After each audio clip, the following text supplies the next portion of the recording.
Okay, as promised, let's get into some of these punch out pass key codes. Um, this is not an emulator because you can probably see some of the little fuzz and a little glare spot over here, but this is on the real Nintendo because I am playing with a controller. But anyway, let's get into some of these passcodes.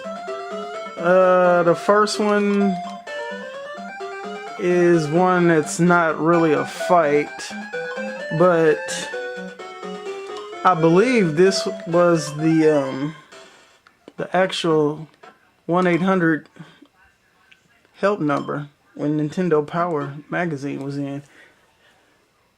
But anyway, it's a busy signal, so you put the passcode in, and then when you have the last letter in, you just simply press start.